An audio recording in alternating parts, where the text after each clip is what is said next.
சீமான் தான் யாருன்னா சீமான் தான் யாரு இல்லை அவர் சொல்கிறாரு நான் நாம் தமிழர் கட்சி எம்எல்ஏ எம்பின்னு கேட்டீங்கன்னா நான் அவங்களை பற்றி பதில் சொல்லலாம். அனைவருக்கும் வணக்கம். நான் முன்னாடி போட்டிருக்க வீடியோ வந்து பார்த்துருப்பீங்க. சீமானா யாருன்னு கேட்குறாரு இல்லையா, அவர் பேர் என்ன அப்படின்னா விஜய் பாலாஜியா. அவர் ஈரோடு கிழக்கு சட்டமன்ற உறுப்பினராக வந்து இருக்கார். ஈரோடு கிழக்கு சட்டமன்ற உறுப்பினராக இருக்கார். துறையில் வந்து அமைச்சராக இருக்கார். ஒரு அமைச்சராக இருக்கார், ஒரு எம்எல்ஏ இருக்கார். இவருக்கு சீமானா யாருன்னு தெரியாதான் அந்த பத்திரிகையால் வந்து கேட்குறாங்க. சீமானை வந்து சொல்கிறாரு தாவேக அரசு வந்து திராணி ஏற்று போய்விட்டதா அப்படின்னு சொல்லி ஒரு அறிக்கை வந்து வெளியிட்டிருக்காரு.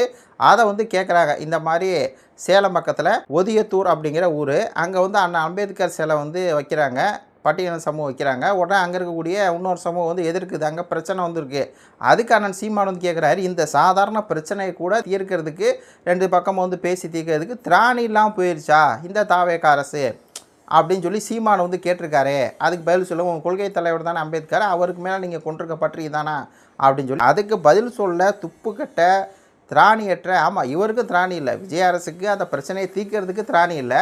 இந்த பாலாஜி அவர்களுக்கு சீமானை கேட்ட கேள்விக்கு வந்து பதில் சொல்ல அவருக்கு வந்து திராணி இல்லை. பதில் சொல்ல திராணி இல்லைன்னா பதில் எனக்கு தெரியலைங்க, எங்கள் ஆட்சியில் வந்து இப்படி தாங்க அப்படின்ட்டு போயிருக்கலாம். ஆனால் இவர் என்ன பண்ணுறாரு, சீமானா யார், சீமான் என்ன எம்எல்ஏவா எம்பியா, அவர் சொல்கிற கேள்வி வந்து அவர் கேட்குற கேள்வி நீங்கள் என்கிட்ட கேட்குறீங்க, அவருக்கு எதுக்கு நான் பதில் சொன்னோம் அப்படிங்கிற அளவுக்கு ஒரு ஆணவ திமுறோடையும் ஒரு மோசமான ஒரு இதை வந்து பண்ணியிருக்கார். அதாவது சாதாரண ஒரு குடிமகன் வந்து அரசாங்கத்தை பார்த்து கேள்வி கேட்டானா அதுக்கு நின்று பதில் சொல்லிட்டு போகிறது தான் மக்களாட்சி. அதுக்கு தான் இவரை வந்து என்ன பண்ணியிருக்காங்க, மக்களை வந்து தேர்ந்தெடுத்துங்க அப்படின்னு சொல்லி வச்சுக்கிட்டா மக்களாட்சியில் ஒரு கட்சியோட தலைவர், நாம் தமிழர் கட்சி அப்படிங்கிற ஒரு மிகப்பெரிய கட்சி, இப்போயும் கூட 20 லட்சம் மக்கள் வந்து ஓட்டு போட்ட கட்சியோட தலைவர், அந்த கட்சியோட தலைவரை பார்த்து சீமானா யாருன்னு கேட்குறாருன்னா இவர் எந்த லெவலில் வந்து ஒரு மெச்சூரிட்டியோடையும் ஒரு அறிவோடு இருக்காருன்னு பாருங்கள். தாவேக்காரங்களை பொதுவாகவே நம்ம என்ன சொல்லுவோம், தற்குறிகள் அப்படின்னு சொல்லி சொல்லுவோம். தற்குறிகள் என்ன அப்படின்னா மூளை வளர்ச்சி வந்து கம்மியாக இருக்கிறவங்க. அப்படி இந்த அமைச்சர் வந்து எந்த அர்த்தத்தில் சீமானா யார், சீமான் கேட்ட கேள்வி என்கிட்ட வந்து கேட்குறீங்க, அவர் வந்து எம்எல்ஏவா எம்பியா, அப்போ எம்எல்ஏ எம்பிக்கு தான் நீங்கள் பதில் சொல்லுவீங்களா அப்படின்னா நீங்கள் மக்களுக்காக நீங்கள் ஆட்சி செய்கிறீங்களா இல்லை எம்எல்ஏ எம்பிக்காக அப்படின்னு சொல்லி இந்த அமைச்சர்கிட்ட விஜய் பாலாஜிகிட்ட வந்து நம்ம கேட்க வேண்டியிருக்குது. இதில் சீமானா யார் அப்படின்னு சொல்லி நம்ம வந்து சொல்லுவோம் இந்த அமைச்சர். ஏன்னா இவர் தெரியாது, இவங்க தலைவர் விஜய்க்கு வந்து தெரியும். அதனால தான் சீமான் அவர்கள் ஒரு கட்சி தலைவர் அப்படிங்கிற முறையில், நாம் தமிழ் தலைவங்கிற முறையில் அவர் சிஎம் ஆனோடனே நேராக போய் சீமான் அவர்களுக்கு பூங்கொத்து கொடுத்து மலர் அந்த பொன்னாடையெல்லாம் போத்துனார். போய் விஜய்கிட்ட கேளுங்க, விஜய் பாலாஜி அவர்களே சீமான் யாருன்னு போய் உங்களுடைய கட்சி தலைவர் விஜய்கிட்ட கேளுங்க, அவர் வந்து சொல்லுவார் தமிழ்நாட்டுக்கும் தமிழ்நாட்டு மக்களுக்கும் அவர் என்னென்ன போராட்டம் பண்ணியிருக்காரு அப்படின்னு சொல்லி.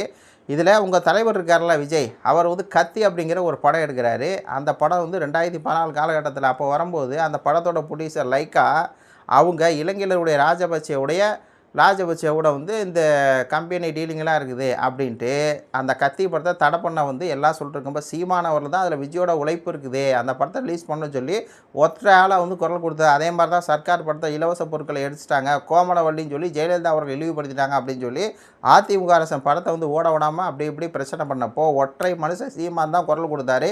அதே மாதிரி இந்த ரைடு விஷயங்களில் 2020 விஜய் வீட்டில் ரைடு வருது. அப்படி ரைடு வரும்போது என் தம்பி விஜய் வந்து ஒரு தமிழன், அவனை வந்து ஒரு உச்ச நடிகராக இருக்கிறான், தமிழ்நாட்டில் எந்த நடிகர் உச்ச நடிகராக தமிழனே வந்தது கிடையாது, விஜய் தான் அப்படின்னு சொல்லி பேசி விஜய்க்கு ஆதரவாக அவ்வளோ தூரம் பேசியிருக்காரு. இந்த பாலாஜிக்கு வந்து அதெல்லாம் தெரியுமா தெரியாதா அப்படின்னு சொல்லி தரல. இதில் சீமானா யாருன்னு கேட்குறாங்க. சீமானா யாருன்னா சாதிவாரி கணக்கெடுப்பு வந்து எடுக்கணும் அப்படின்னு சொல்லி போராட்டம் பண்ணவர். அதே மாதிரி தூய்மை பணியாளருக்காக போராட்டம் பண்ணவர், மலை ஏறி மாடு மேய்க்கணும் அப்படின்னு சொல்லி போராட்டம் பண்ணவர், கல் இறக்கணும் அப்படிங்கிறதுக்காக போராட்டம் பண்ணார். சிஏஏ என்ஆர்சி இந்த மாதிரி கொடூர சட்டங்களை மத்திய அரசு கொண்டு வரும்போது அதை எடுத்து வந்து போராடினார். அதே மாதிரி நீட் தேர்வு அதை எடுத்து போராடினார். 8 வழிச்சாலை அவரால் தான் நிறுத்தி வைக்கப்பட்டிருக்கு. ஆசிரியர் போராட்டம், மாணவர் போராட்டம், செவிலியர் போராட்டம், பரந்தூர் விமான நிலைய போராட்டம், தமிழில் குடமுழுக்கு அப்படிங்கிற போராட்டம். அது மட்டும் இல்லாமல் இன்றைக்கி வந்து அம்பேத்கர் சிலையை வந்து வைக்க முடியலை அப்படின்னு சொல்லி இந்த தாவேக அரசை எதிர்த்து போராட்டம் பண்ணுறாருல, அதே மாதிரி தான் அன்றைக்கி மேல்பாதியில் கோயிலுக்குள்ளே நுழைய முடியாத ஒரு சூழ்நிலையில் கோயிலை பூட்டினப்போ அதுக்கு எதிராக போராட்டம் பண்ணுறாரு.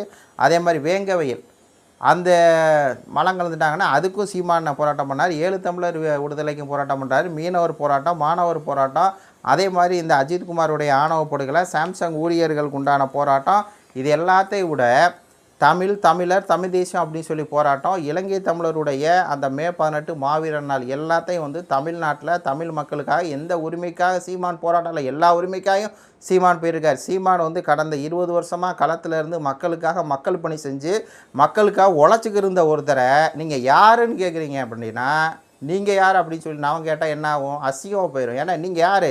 இந்த 2 வருஷமாக விஜய் கட்சி ஆரம்பித்தார். விஜய் கட்சியில் நீங்கள் ஏதோ சேர்ந்துருக்கீங்க. சேர்ந்த உடனே திருச்சி கிழக்கில் ஆகிட்டீங்க. அதை தவிர அதுக்கு முன்னாடி நீங்கள் யார்? இந்த 2 வருஷத்துக்கு முன்னாடி நீங்கள் யார் அப்படின்னு சொல்லி கேட்டால் நீங்கள் யார்? பிளாக் டிக்கெட் ஒத்துக்கிருந்தவரா அப்படின்னு கூட பல பேர் வந்து நாம் தமிழர் கட்சிக்காரங்க கேட்குறாங்க. ஏன்னா இப்போ விஜய் அவர்களுடைய ரசிக மன்றத்தில் இருக்கவங்களாம் என்ன பண்ணுவாங்கன்னா, இப்போ கூட அதான் நடக்குது. ஜனநாயக படத்தில் கூட அந்த டிக்கெட்டுகளை வந்து மொத்தமாக வாங்கி இன்றைக்கி 23ஆம் பார்த்தீங்கன்னா அது ஆன்லைனில் அந்த 23ஆம் இருக்காது. அங்கே போனால் அந்த ரசிகர்கள் அந்த மன்றத்துக்காரங்க வாங்கி வெளியே வந்து 500 1000க்கு வந்து விற்பாங்க. அந்த மாதிரி விற்றுக்கிட்டு இருந்தால் பிளாக் டிக்கெட் விற்றுக்கிட்டு இருந்தவரா நீங்கள் அப்படின்னு சொல்லி தான் பல பேர் வந்து கேட்குறாங்க. விற்றுக்கிட்டு இருந்தவரான்னு இல்லை, அந்த மாதிரிலாம் நீங்கள் விற்றுக்கிட்டு இருந்த காலத்தில் சீமான் வந்து மக்களுக்காக என்ன பண்ணார்? போராட்டம் பண்ணிருந்தார். அப்போது அவரை பற்றி பேசும்போது ரொம்ப ஒரு என்னமோ போகிற போக்கில் சீமான்லாம் யாருங்க அப்படிங்கிற மாதிரி நீங்கள் கேட்குறது எப்படி இருக்குன்னா, உங்களுடைய ஒரு இதை தான் வந்து காட்டுது. எது? இவர் வந்து பார்த்திங்கன்னா ஒரு கோமாவில் இருக்காரா? ஏன்னா தமிழ்நாட்டில் இருக்க ஒரு ஆளுக்கு சீமானா யாருன்னு தெரியும், நாம் தமிழர் கட்சி அப்படின்னா தெரியும், 1 லட்சம் மக்கள் ஓட்டு போட்டிருக்காங்க அப்படிங்கிறது தெரியும். அப்போ இவருக்கு தெரியலன்னா என்ன? ஆணவ திமிரு. தெரியும் தெரியும் தெரியும் அது என்னென்னா ஒரு ஆணவ திமிரு. சீமானுக்கெலாம் எதுக்கு நம்ம பதில் சொல்லணும் அப்படிங்கிற ஒரு அந்த ஒரு கேவலமான ஒரு இழிவான ஒரு அதான் அது என்னென்னா, இந்த விஜய் சரி விஜய் கட்சிக்காரன் சரி எல்லாத்துக்குமே சீமான் அவர்கள் அப்படின்னாலே ஒரு மாதிரி மட்டப்படுத்திட்டு போயிடலாம். அவர் எம்எல்ஏ இல்லை எம்பி இல்லை அப்படின்னு மட்டப்படுத்திட்டு போயிடலாம் அப்படிங்கிற மாதிரியான ஒரு இது. ஏன்னா இப்போ நாம் தமிழர் கட்சி வந்து போன தடவை 8% இருந்துச்சு, இந்த தடவை 4% இருந்துச்சு. அப்போ சீமான் அவ்வளோதான் அப்படிங்கிற மாதிரி அந்த சீமான் அவர்களை கிரிட்டிசைஸ் பண்ணோன்னா சீமான் கொள்கை தப்பு கோட்பாடு தப்பு அப்படின்லாம் பேச முடியாது. சீமான் வந்து எம்எல்ஏ இல்லை எம்பி இல்லை அப்படின்னு சொல்லி அவ்வளோதான். ஆனால் நாங்கள் அதான் சொல்கிறோம், சீமானை வந்து தோற்று போனால் கூட உண்மையை சொல்லி தோற்று போனார். 10 லட்சம் கோடி கடன் இருக்குடா, அப்படி இருக்கும்போது இலவசம்லாம் கொடுக்க முடியாதரா அப்படின்னு சொல்லி என்னம்மா தேவி ஜக்கம்மா நாடு நாசமாக போகுது அப்படின்னு சொல்லி 10 லட்சம் கோடி கடனில் நாடு, இதில் இலவசம் என்பது பெருவக்க கேடுன்னு சொல்லி சீமானவர் உண்மையை சொல்லி தோற்று போனாரா? நீங்கள் 10 லட்சம் கோடி கடன் இருக்குது தெரிஞ்சுக்கிட்டே தான் 2500 ரூபா பணம் கொடுக்குறேன், தாலிக்கு தங்கு கொடுக்குறேன், தமிழ்நாடு முழுக்க பெண்களுக்கு இலவசம் பஸ்ஸு கொடுக்குறேன், அப்புறம் 1 கிராம் மோதிரம் கொடுக்குறேன், என்னென்னலாம் சொல்ல முடியுமோ அது மாதிரி ஸ்கூலுக்கு வந்து படிக்கிற பிள்ளைங்களுக்கு 5000 கொடுக்குறேன், வேலை இல்லாதவங்களுக்கு 4000 என்னென்ன இந்த குரலி வித்தை காட்டணுமோ வந்து இலவசத்தை வந்து அறிவிக்கணுமோ அதெல்லாம் அறிவித்து ஒரு பொய்யான வாக்குறுதி கொடுத்து நீங்கள் தோற்று நீங்கள் ஜெயிச்சிங்க. ஆனால் சீமான் அவர்கள் ஒரு உண்மையை சொல்லி மக்கள்கிட்ட வந்து தோற்று போட்டார். இவர் வந்து எவ்வளோ மேல் ஒரு பொய்யை சொல்லி இலவசம் கொடுக்க முடியாதுன்னு தெரிஞ்சு இலவசத்தை கொடுப்பேன் அப்படின்னு சொல்லி அதுலேயே 6 சிலிண்டர் சொன்னீங்க பாருங்கள், அன்னப்பூர்ணா சூப்பர் திட்டம், அதெல்லாம் கொடுக்கவே முடியாது. அப்போது நீங்கள்லாம் வந்து பொய்யை சொல்லி இது பண்ணி ஒரு ஆட்சி அதிகாரத்துக்கு வந்திருக்கீங்க. ஆனால் சீமான் அவர்கள் உண்மையை சொல்லியிருக்கார், தோற்று போயிருக்கார். தோற்று போனாலும் பெருமை தான். 10 லட்சம் கோடி கடன் இருக்கும்போது என்னத்தை வந்து இலவசம் கொடுக்க முடியும்? அப்போது சீமான் அவர்கள் வந்து இந்த தோற்று போயிட்டார் இருந்தால், ஆனால் சீமான் அவர்கள் வந்து மக்களுக்கு உண்மையாக இருக்கார். இலவச கல்வி கொடுப்பேன், இலவச மருத்துவம் கொடுப்பேன், தூய தண்ணீர் கொடுப்பேன் அப்படின்னு சொல்லுவார். ஆனால் அதெல்லாம் இங்கே நடக்குதா? ப்ரைவேட்டில் விட்டுக்கிட்டு இருக்கீங்க. இப்போது அந்த ராஜமோகன் கூட அண்ணன் சீமான் அவர்கள் வந்து ஒரு கேள்வி கேட்டார், நீங்கள் தனியார் பள்ளிகளுக்கு வந்து அமைச்சராக இருக்கீங்களா இல்லை வந்து அரசு பள்ளிகளுக்கு வந்து அமைச்சராக இருக்கீங்களா அப்படின்னு கேட்டார். ஏன்னா இந்த நபர் என்ன பண்ணுறார், ராஜ்மோகன் இந்த மாதிரி தனியார் பள்ளிகளுக்குரிய அந்த பள்ளி முதலாளிகள்லாம் நகையை அடமானம் வச்சு தான் ஸ்கூல் நடத்துகிறாங்க. பாவக்கணக்கு புண்ணிய கணக்கு, பாவக்கணக்கு நடத்தாமல் புண்ணிய கணக்கு நடத்துகிறாங்க. அவங்க வந்து பள்ளிக்கூடம் நடத்துகிறதே ஒரு புண்ணிய கணக்கு தான் அப்படி இப்படின்னு ஒரு விஷயத்தை வந்து சொன்னார். அப்போ சீமான் அவர்கள் அவங்க என்னப்பா புண்ணிய கணக்கு வந்து பண்ணிட்டாங்க. ஃபீஸு அதாவது பல ஸ்கூலில் பார்த்தீங்கன்னா எல்கேஜிக்கு 50,000 ரூபா வரையும் வந்து சிபிஎஸ்சி ஸ்கூலில் அது இதுன்னு தனியார் ஸ்கூலில் வந்து வாங்குறாங்க. அது என்ன புண்ணிய கணக்கு என்ன இருக்குது? அவங்க காசு வாங்கிட்டு இது பண்ணிகிட்டு இருக்கிறாங்க. அப்படி இருக்கும்போது நீங்கள் என்ன பாவக்கணக்கு புண்ணிய கணக்குங்கிறீங்க? அவங்க நகை அடமான வருஷம் ஸ்கூல்னு தானே சொன்னீங்க அப்படின்னு சொல்லி அந்த சீமான் தற்கொலை விமர்சனம் வச்சா, சீமான் வந்து அதாவது அங்கே லஞ்சம் வாங்கிட்டு அந்த உரிமை வாங்குறதுலாம் வந்து இப்போ குறைஞ்சிருக்குது. சீமான் வந்து அந்த லஞ்சம் வாங்குறவங்களுக்கு ஆதரவாக பெரும் முதலைக்கு ஆதரவாக பேசுகிறான்னு சொல்லி அதை வந்து திசை திருப்பிட்டு போனார். கவர்மெண்ட் ஸ்கூலில் வந்து நீங்கள் அதிகமாக என்ன பண்ணுங்க முன்னேற்றுங்க, அங்கே வந்து பார்த்தீங்கன்னா டாய்லெட் வசதி இல்லை, அங்கே வந்து ஸ்கூல் சரியாக வந்து இயங்க மாட்டுது, ஆசிரியர் இல்லை அப்படின்னு சொன்னால் அதை வச்சுக்கிட்டு இவர் இப்படி மாத்துறாரு. அப்படிப்பட்ட ஆட்களுக்கு, அப்படி இருக்கக்கூடிய ஆட்களுக்கு சீமானா யாருன்னு சொல்லி தெரியாதான் போகும். ஏன்னா சீமான் மக்களுக்காக போராடுறாரு, நீங்கள் யாருக்காக போராடுறீங்க? உங்களுடைய தலைவர் வந்து யாருக்காக போராடுற அப்படிங்கிறது தெரியும். அதை நம்ம வந்து வெளிப்படையாக வந்து சொல்ல முடியாது. ஒரு ஆட்சி அதிகாரம் கிடச்சிருச்சு, ஒரு அதிகாரம் கையில் இருக்குது அப்படிங்கிறதுனாலேயே இன்னொரு கட்சியை வந்து சிறுமப்படுத்துறது, எம்எல்ஏ இல்லை எம்பி இல்லை அப்படின்னு சொல்கிறதெல்லாம் வந்து அநாரியத்தோட உச்சம். அந்த அநாரிய அரசியலை தான் வந்து தாவேக அரசு பண்ணிகிட்டு இருக்கு.